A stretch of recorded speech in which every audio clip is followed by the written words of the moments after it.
guys, it's Matt B. This is my review of Tracksmith's Eliot Runner. Now, this is a pretty polarizing shoe. Let's get into it.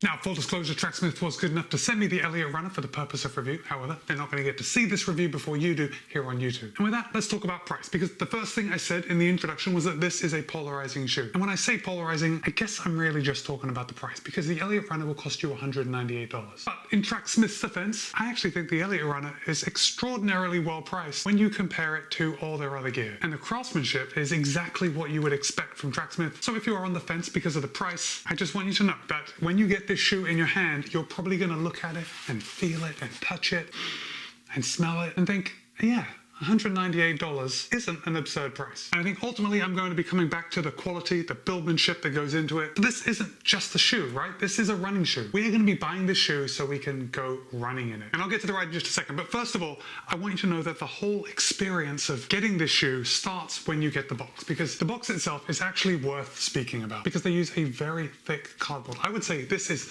2 or 3 times the thickness of a regular shoe box. So obviously nice and firm. We have the Tracksmith logo, the Tracksmith hair embossed on the front. When you take off the lid, we have a beautiful image of rolling hills somewhere in New England. And again, the Tracksmith logo embossed in gold right in the middle. So I guess by telling you that, by telling you about the box, because listen, the box isn't really something to talk about when we're buying a pair of running shoes, but this box is not one that you throw away. This is something that you repurpose, that you use it for something else in your life. I don't know, some kind of storage. Maybe you want to leave the shoes in there. It's totally up to you. I guess ultimately I'm saying that you're not just getting a pair of shoes, you're also getting a pretty nice cardboard box too. That's not nothing. Now, Tracksmith claims that a US men's size 9 would tip the scale at 9.2 ounces or 261 grams. However, in my size, a US men's size 13, it tips the scale at 11 ounces or 312 grams. That's pretty good. Obviously not super light, but definitely not heavy. In fact, it feels fairly light in my hand, and this is right in line with other daily trainers. And that's exactly what the Eliot Runner is going to be used for. It is a daily trainer. It's the type of shoe that is comfortable enough, that works well at pretty much any pace. Well, hold on, probably not race pace, but all your training paces, specifically the bread and butter miles, you know, those easy running days. The Eliot Runner is going to fit right in. Now, in my testing, I have taken it out. I've run tempo paces, I've run strides, and I have done an interval workout. And while obviously there are other shoes out there that do each of these workouts, each of these specific runs better, we've got to remember that the Eliot Runner is a daily trainer and it does everything fairly well. Now, even though this is a daily trainer, I think this is probably the only running shoe that I think, and this is totally my personal opinion, I think this shoe looks good enough for me to wear it outside of running. In fact, definitely looking over at my shoe wall, I can say that I don't have another shoe that if I was to run commute, I would feel comfortable running in this shoe and then wearing this shoe at the office. This has this classic preppy New England look, and this will be a pair of running shoes that you actually feel comfortable going out in. They look good enough for you to like dress up a little and still wear them. I don't feel that way about my slime green Saucony Endorphin Elites. Now, that's a bit of an extreme, but really, I don't feel that way about any of my other running shoes. So just to bring it back to the price, you're going to be able to use the Eliot Runner for a lot more than just your daily runs, if you want to. Look, it may seem like I'm trying to twist your arm to buy the Eliot Runner. I'm not. I don't have an affiliate link. I'm not sponsored by Tracksmith. I get nothing if you buy a pair of these. I'm just trying to encourage you. If you're on the fence, you know, I'm just here to push you over. But let's get more into the running shoe aspect of this running shoe. The Eliot Runner has 33.5 millimeters in the heel, 24.5 in the forefoot for a 9mm drop. 9mm right in that area for daily trainers, right? Now, invariably, there's going to be someone out there that's like, oh, Matt, 9mm is just too big. I don't like it. Well then, my friend, the shoe isn't for you. But for most of us out there, 9mm is a pretty solid drop for a daily trainer. We have an engineered mesh upper. It's fairly light, or I should say it's fairly thin. It's not particularly light. It does have almost a canvas type feel to it. And then obviously, because it's Tracksmith, we do have this sash running down the middle of the foot. And this embroidered sash isn't just here for aesthetic purposes. This actually provides a good lockdown across your midfoot. So yeah, form and function, something we all love, right? Now I'm gonna hold this up so you can look at the heel collar right here, but I have to explain it just a little bit because look, there's plenty of padding around the heel collar, but this heel collar padding is more like a bolster. So when you put your foot in, it's almost like the padding is pinching the back of your heel to hold you in place. It's a nice feeling. It has a good step-in feel and your foot feels very secure when you're in it.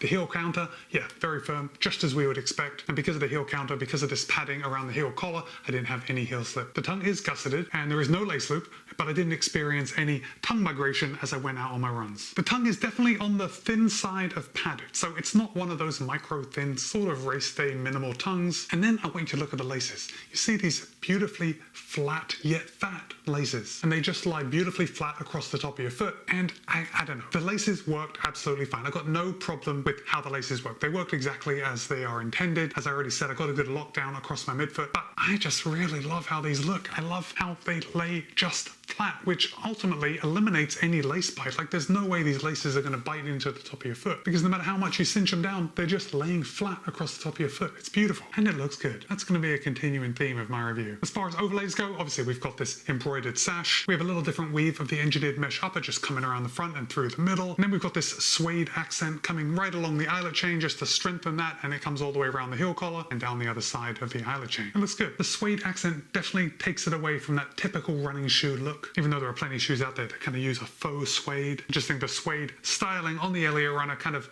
takes it back, I don't know, 15 years ago. It seems like manufacturers used a lot more suede back then. Now let's come down to the midsole, because this is a huge selling point. Tracksmith calls this Pebax powered. So they're using a Pebax midsole, but they're using a dual density setup. Well, it's not really a dual density setup, but they are using a Pebax insole as well as a Pebax outsole.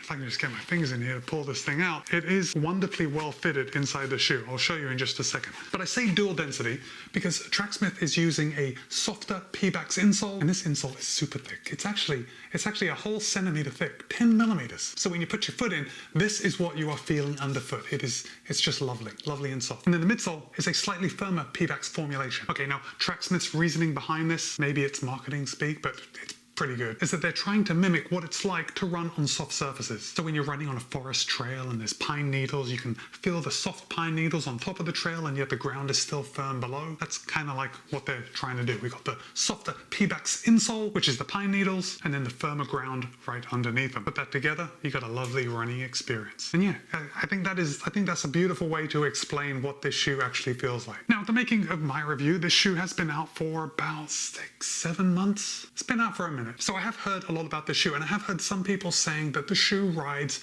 kind of firm. Now, that wasn't my experience, but of course, remember, we're only talking about my experience. Yours may be different. However, because I've been testing a lot of shoes, I have tested the entire gambit from very, very firm all the way up to very plush. And I think the Eliot Runner fits right in the middle. I definitely didn't find this too firm that I wouldn't take it out for a recovery run. But that could also be the product of me weighing 185 pounds or 84 kilograms. My weight is going to make my experience of the foam slightly different than if you weigh less. If you weigh less, the foam may feel slightly firmer. That makes sense? Obviously it makes sense. It's not rocket science. So before I put this in, I just want to draw your attention to the underside of the insole. And this is just a little Tracksmith touch, but there's some text written around the outside of the insole. It says, "The curious go deeper, exploring time, distance, and speed, testing their lungs, legs, and spirits. They delight in discovery and revel in hidden depths." Nice little touch. Let me put this back in, because this is where I want to show you the difference between Tracksmith and some other running shoes. So I don't know how often you take out your insoles. I do on a daily basis. Mainly because when I run, I sweat so much that I have to take out the insoles to let them dry out. And maybe you've experienced this. When you're trying to put the insoles back in, sometimes it can be a bit of a chore. Not so with the Tracksmith Eliot Runner. To say that the insole was made to go into the shoe is an understatement. When I put this in here, I can just slide it in and it fits in like a puzzle piece. A lot of the times when I'm putting in an insole, it's an absolute nightmare. I'm sticking my hand down, I'm trying to pull the thing down so it goes all the way down to the toe. I didn't have to do that. It's just made like it's made for it. Anyway, I don't know why that was surprising to me, but it was. Okay, so we've got the Pebax midsole, slightly firmer down here on the midsole, slightly softer on the insole for a very nice ride.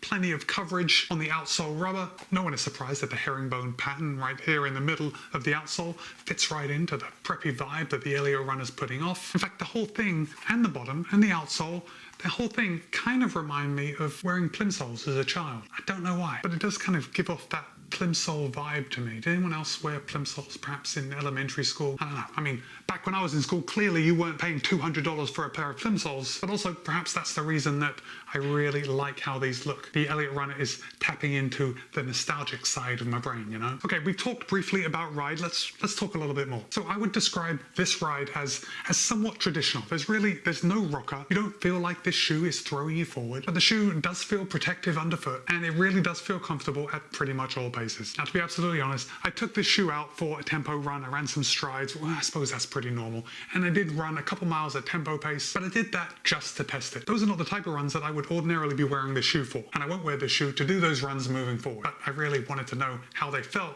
when I'm running fast, just in case. What I will do on a pretty regular basis is run strides at the end of my easy run. So I do want a shoe that is able to pick up the pace just a little more when I need it. And that is what I would recommend that you buy this shoe, keeping in mind. This is your easy day shoe, your daily trainer. It's what you're going to be logging most of your miles in the week. Now, just because there is no rocker doesn't mean that the shoe doesn't have smooth transitions. In fact, I was actually remarkably surprised how smooth the transitions were. The Eliot Runner just flows. And I know it may sound like I'm a little surprised at what a good running shoe this actually is, but it's because I actually was a little surprised how good of a running shoe this was. All right, I won't hide it. To me, I thought this shoe looked too good to be good at anything else other than looking good. I really expected this to be all style and no substance, and I was pleasantly surprised that it is both substance and style. So what am I going to be using this shoe moving forward? Well, listen, if I'm totally honest, this is going to be the shoe that I take with me when I go traveling, when I go on holiday, because it is a fantastic shoe just because of how it looks, how it's going to match a lot of my clothes. I'm going to be able to wear this shoe for more than just running. And honestly, I can't think of another running shoe that can do the same. So we'll just go back to price for a second. Yes, $198 is very expensive. If you are a Tracksmith fan,